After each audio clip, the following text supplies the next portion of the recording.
Sir కొంతమంది దగ్గర డబ్బులు చాలా ఎక్కువ ఉన్నాయి, మాకు అర్థమైపోయింది సార్. మీరు వేస్ట్ చేసుకునే బదులు ఇదిగోండి సార్, ఇది నా ఫోన్పే నెంబరు, ప్లీజ్ నాకు ట్రాన్స్ఫర్ చేసేయండి. ఎందుకంటానంటే సార్, మేము ఇప్పుడు సోఫాలు తయారు చేస్తున్నాము, మంచి క్వాలిటీ వేస్తున్నాము, వచ్చి చూడండి, మమ్మల్ని మీకు నచ్చినట్టుగా మీరు అడగండి, కస్టమైజ్ చేసిస్తామని చాలా క్లారిటీగా చెప్తున్నాం. అయినా సరే దీనికంటే 2000 తగ్గుతుంది కదా, 3000 తగ్గుతుందని ఆన్లైన్లో కొనేస్తున్నారండి. ఆన్లైన్లోకి వెళ్ళి ఇలాగ సోఫా అని కొట్టగానే మీకు హ్యూజ్ నెంబర్ ఆఫ్ ఐటమ్స్ వస్తున్నాయి. అందులో ఏదో ఒక ప్రోడక్ట్లోకి వెళ్ళండి సార్.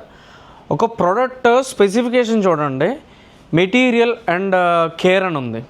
ఆ మెటీరియల్ అండ్ కేర్లో అటు ఫోమ్ మెన్షన్ చేయలేదు, డెన్సిటీ మెన్షన్ చేయలేదు, ఫైబర్ అది ఏ క్వాలిటీ గ్రేడ్ మెన్షన్ చేయలేదు, వుడ్ మెన్షన్ చేయలేదు. అదే తీసుకుంటున్నారు, తర్వాత మళ్ళీ అది పోయాక సార్ మీరు రిపేర్ చేస్తారని అడుగుతున్నారు. ఇది ఎంతవరకు న్యాయం సార్? సో అందుకే చెప్తున్నాను, మీ దగ్గర అమౌంట్ ఉండి ఆన్లైన్లో కొనుక్కున్నామంటే దానికంటే మాకు ఇచ్చేయండి సార్, మాకు ఇచ్చేయండి, మాకు ట్రాన్స్ఫర్ కొట్టేయండి.